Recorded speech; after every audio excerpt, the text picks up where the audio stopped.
여러분 안녕하세요. So by now, you may have already heard of the hashtag cancelkorea and hashtag sorrytofilipinos, which became trending topics in the last 2 to 3 days. Pero buti na lang, humupa na yung tension ngayon and it seems like it's over. I've been here in Korea for more than 20 years and I just want to give my opinion on the issue. It all started from the TikTok account of Bella Porch. She's a famous TikToker and with millions of followers. So in one of her posts, nagsasayaw siya and there's a tattoo on her arm of Japan's rising sun flags and sparked anger among some netizens. And from criticism towards Bella, nag-crossover na yung criticism towards Filipinos. Bella being a half Filipina, based in Hawaii. And a couple of Korean netizens called the Filipinos poor, uneducated, short, and of course, it didn't sit well sa mga kababayan natin. But it got blown out of proportion, sumabog na siya. So, the hashtag cancelkorea was born. Pero days after, nag-apologize naman agad yung mga Koreans and that started the hashtag sorrytofilipinos. My take on it, I've been here in Korea for more than 20 years, but truth be told, there's not even one incident that I've experienced being discriminated or that I could say Koreans are racist. Not even once. Of course, kahit saan naman tayo pumunta, may mga taong may sapak, may mga salbahe. But generally, for me, especially if you understand the nuance, the way of speaking, the gestures of Koreans, they're actually one of the nicest people in the world. But just a recap, Korea and Japan had several wars for so many years until Japan finally decided to invade and annex Korea in 1910 up until the end of the Second World War in 1945. So, dahil dun sa invasion na yon, na-dilute ang Korean culture, na-dissolve totally yung Korean monarchy. And as with any invasion, as with any war, abuses, and ang daming abuses na na-commit against the Koreans. Kasama na doon yung mga comfort women nila.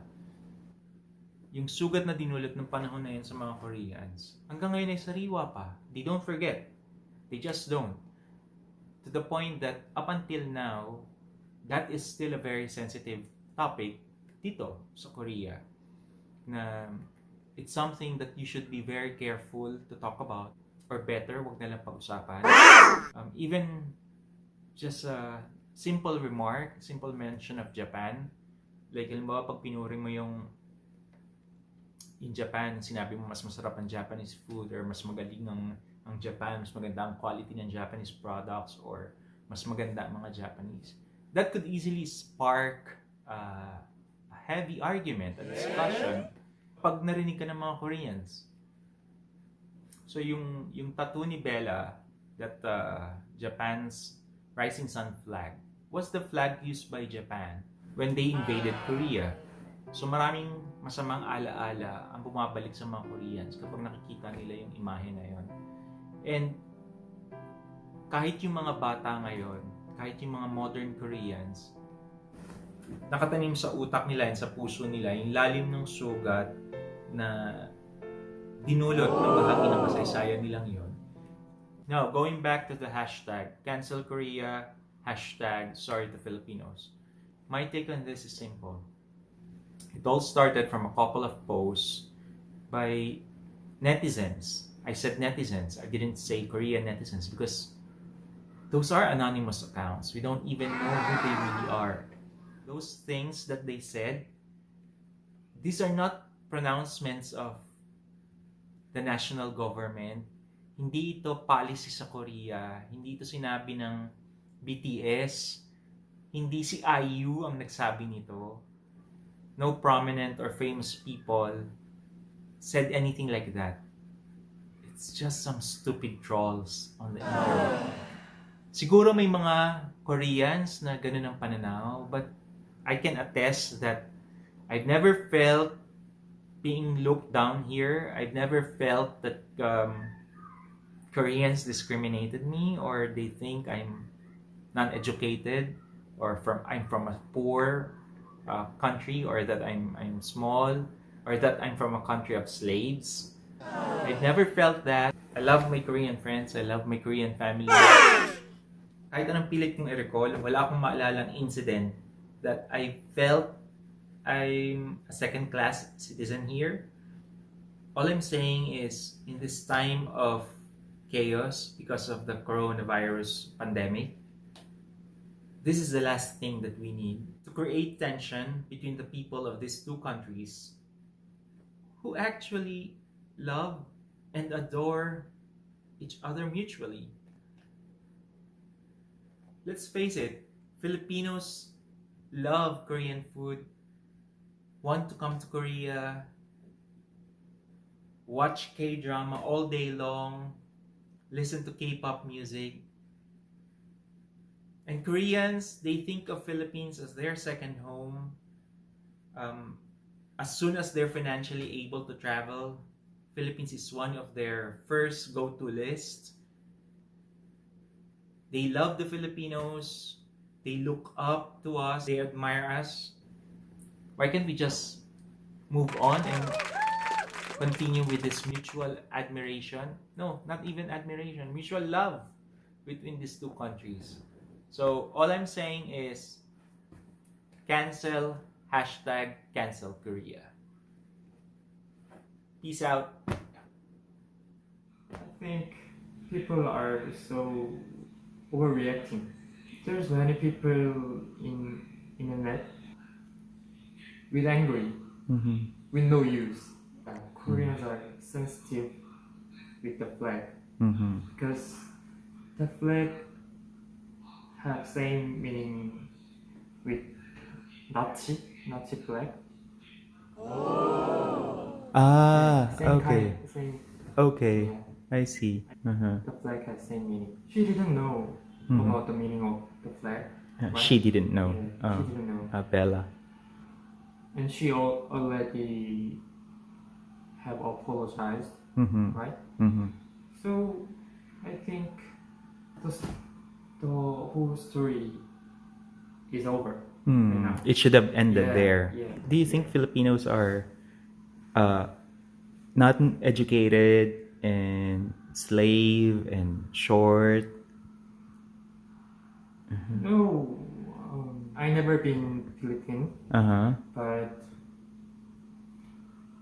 I don't think like that. Do you think Koreans Yeah. in general, do they think like that about Filipinos? 지금 2020년이잖아. There's no people think like that. There's people in Korea not educated well. Also, You don't think this is a general opinion of Koreans? yeah, Not everybody thinks, not every Korean thinks like this. I think the person who made that comment is have stereotype. 사실 우린 그렇게 생각 안 해. Okay. 나는 그렇게 생각 안 해. 나는 그렇게 생각 안 하고 난 필리핀 좋아. 난 필리핀 좋아. Do you have any message for the Filipinos? Just ignore it, and many Korean don't think like that.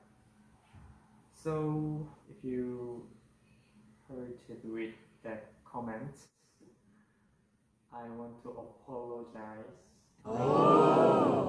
Conflict to be finished.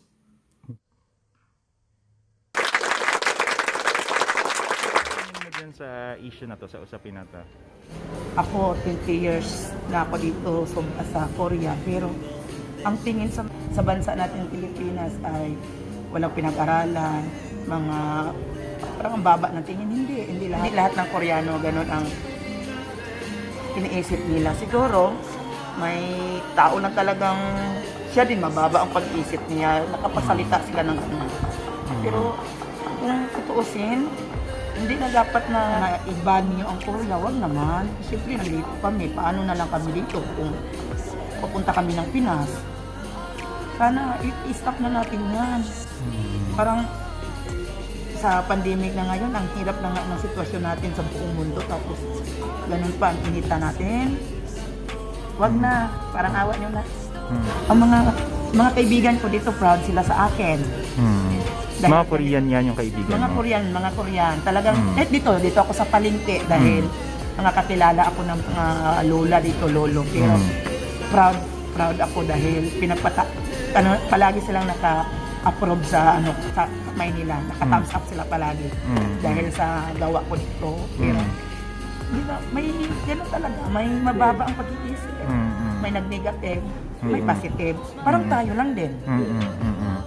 Pero ikaw ba, yung pamilya mo, ikaw, yung mga anak mo, naramdaman ba nila na Hindi, never. binata sila or sinabihan Hindi. silang... Ako mismo talaga ang nagsabi sa mga anak ko dati na mga anak. Ilan ang anak mo?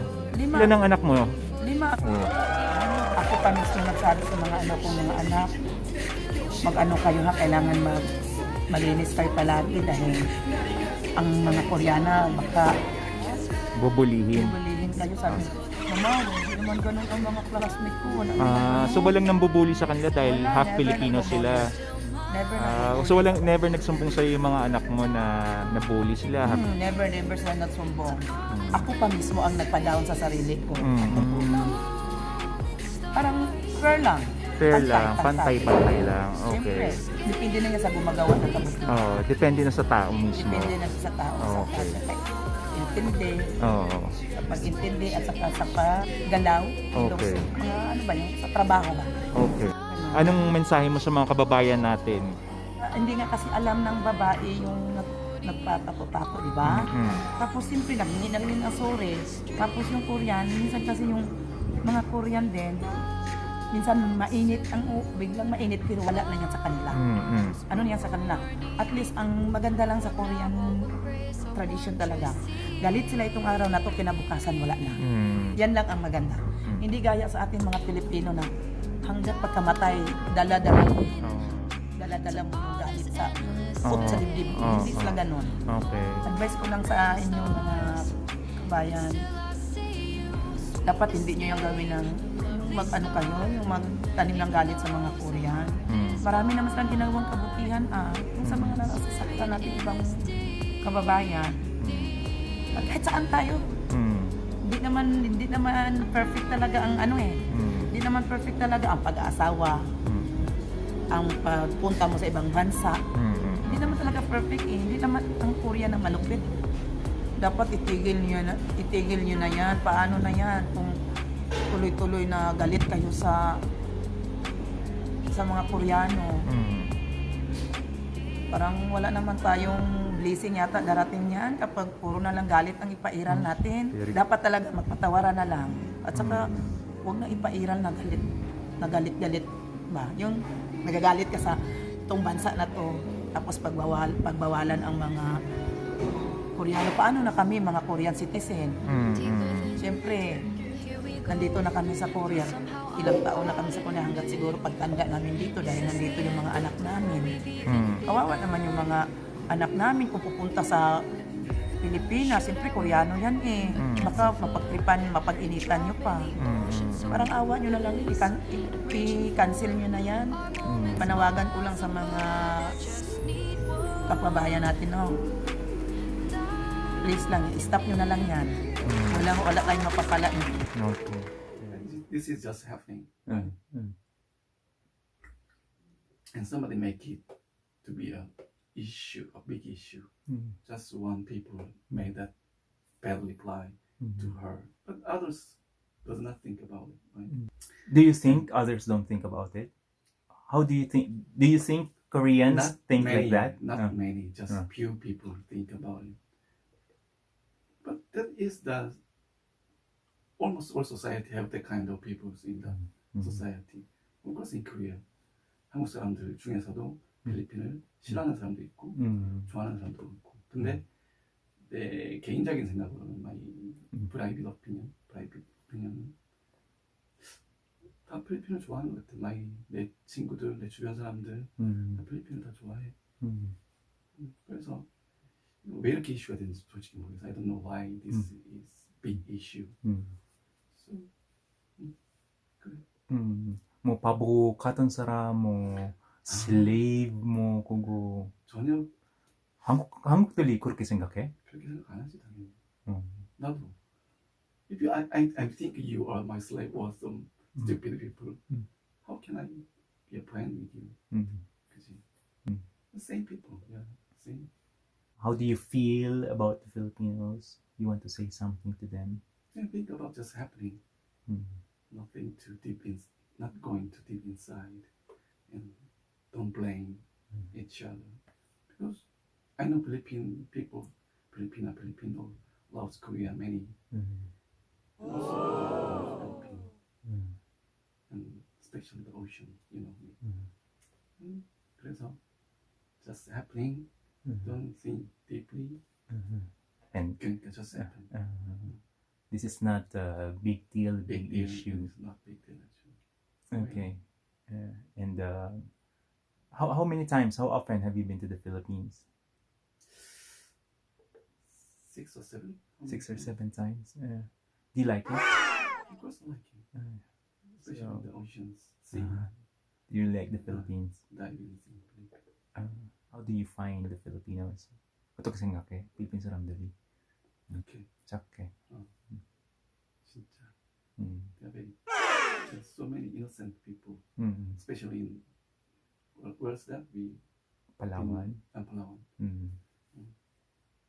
really like that place and the people in Palawan. 모든 한국 사람들이 그렇게 생각하는 건 아니니까 너무 깊게 생각하지 마세요. Don't fight, 싸우지 마세요. 그래야 돼. Okay. Ano 고마워. nakatagal sa Korea?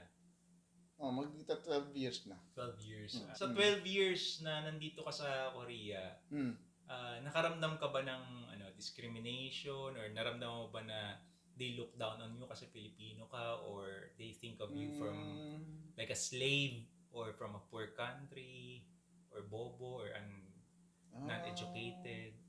Hindi, parang hindi naman. Kasi, nung pumunta tayo dito, di ba, nga tayo dahil professional tayo. Magtuturo ka sa kanila, tapos isi-share mo yung knowledge mo, di ba? Yun yung purpose kung bakit nila tayo hinire. Napaka-accommodating nila. Pag sila pa maglalapit sa'yo. Okay. Kung may problema ka, may ganyan, di ba? Oo. Pero Ayun. ikaw, pero yung direct act of slave ka, or from poor country ka, Oh, or wala naman siya. non-educated ka, wala kang... Wala. Sa opisina, wala. Kasi yung amo namin mabait eh. Okay. So you don't think valid yung statement na yun, na accurate yung statement na Koreans think of Filipinos as poor, small, and uneducated, from slave country, ganyan? Hindi naman siguro. Kasi naglo-look up din sila sa atin eh. Kasi may hinihingi yung ating mga opinion, di ba? Pagka tatanong sa'yo, di ba? Yung lalo na sa opisina, syempre. Parang consultant yung dating natin. So generally, ikaw, maganda ang tingin mo, maganda ang experience mo sa mga Koreans? Oo, kasi hindi naman ako natagal siguro dito. ng ganon, kung hindi maganda yung pakikitungo nila sa akin. Ngayon, bossing, ano naman ang pananaw mo sa issue na to? Yung hashtag cancelkorea. Anong opinion mo dyan? Pag kinansel nila, paano gagawin? Anong Katulad yung plano isang ba sila? influencer, in-unfollow niya daw lahat ng mga Korean pages. Tapos yung iba naman parang iniengganyo yung iba na mag-stop na manood ng mga K-pop, K-drama. Yung pagkakala ko kasi ang Koreans sila yung number 1, number 2 natin, visitor sa Philippines. Tapos i-unfollow niya. Ang laking epekto niya sa tourism natin. Although ngayon pandemic, walang nakakagala, pero pagkatapos ng pandemic, di wala din pupunta Korea, mag-unfollow din. Kaya i-cancel nila yung Philippines. Di ba? So parang hindi maganda. Ano bang siguro lang, parang away bata lang 'yan. Di ba yung sige nga, hawakan mo nga yung ganito. Parang lang yung away bata, tapos pinalaki ng ganyan, cancel mo na. Diba? Hindi So naman tingin mo siguro nila maganda. to blown out of proportion lang? Oo. Hindi tama na i-cancel mo. Okay. Para kang napakababaw ng dahilan para i-cancel mo yung Korea. Pag kinansel, di tayo, baka pauwiin din tayo dito, di kawawa din naman tayo. Ang daming Pilipino dito sa Korea. Ang daming mga Koreans na may asawang mga Pilipino may asawang Koreans. Di ba? Tapos nakakatulong tayo sa economy ng Pilipinas. Yung kita natin dito, pinapadala natin dito. Kung tutuusin nga, silang malaking tulong sa atin. Tayo, hindi naman tayo gaano nakakatulong. Ang binibigay lang natin sa kanila, yung services natin, di ba? Yung tinutulong natin sa kanila.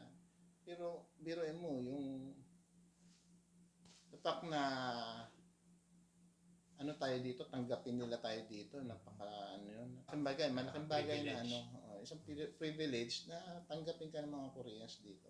Although it's agreement between government, di ba? Pero, yung tanggapin ka nga dito tapos i-treat ka nila ng maayos. Diba? Nandito kayo, di naman tayo dito, di naman tayo discriminated dito. Okay. Diba? Pagka nga sa restaurant, diba? Makikita mo talaga sa mga malls. Kita mo yung nila, pagiging accommodating nila eh. Tutusin, mas accommodating sila sa Pilipino. Hindi tayo yung mas accommodating sa buong mundo. Sa tingin ko yung mga Koreans yung accommodating. Based on sa experience. Ang problema lang kasi hindi nila gaano ma-express because of communication barrier, di ba? Pero gusto nila lumapit sa atin. Ganon, di ba? Magiliw. Magiliw sila. Sila nga. Ikaw ba sa Pilipinas, kaibigan mo, boss mo, hinahawakan kamay mo? Dito, boss mo, ayakapin ka. Tapos, sa'yo, Love shot. Love shot, di ba? Boss yung vice president. Sa Pilipinas, walang gumagawa ng ganun. Dito, meron. Tapos, yung katabi mo lang dyan, kakain kayo, magkakasama kayo. President ng company, no? Same cafeteria.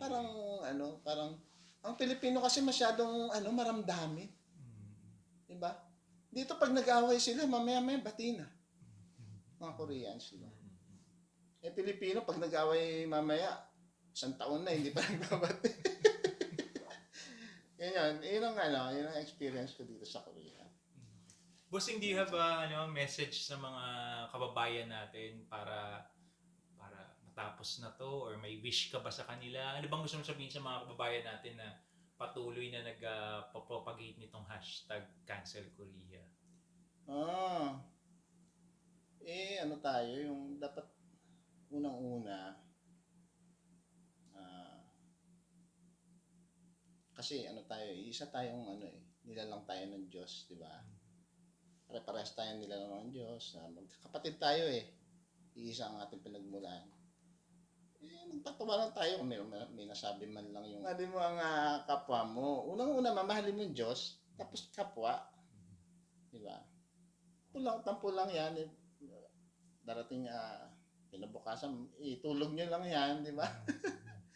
Itulog nyo lang yan. Ipag-pray nyo, di ba? Sabi, do good to those who hate you and pray for those who spitefully use you, di ba? So, kung may kay alitan kayo dyan sa pagpasensyahin nyo na lang, di ba? Pagpasa sa Diyos niya lang. Kasi kahit saan tayo pumunta, magkakamit tayo ng hindi natin magugustuhan yung sasabihin, di ba? Pero lahat ng absorb mo lang, hindi ka naman mamamatay diyan. Nasabihan ka lang ng Di ba? Re-retaliate ka na, di ba? Relax lang tayo. Huwag masyado tayong pikon. Kaya ganyan nangyayari sa Pilipinas, ang daming pikon eh. Mapa politika, mapa sports, mapa ano tawag doon? Mapa artista, ano yun? Showbiz. Madaming pikon sa Pilipinas. Maraming hindi marunong tumanggap ng joke or may hindi tumanggap ng pagkakamali. Hindi, i-let go mo lang kung ano sinabi niya. So, sana move on tayo.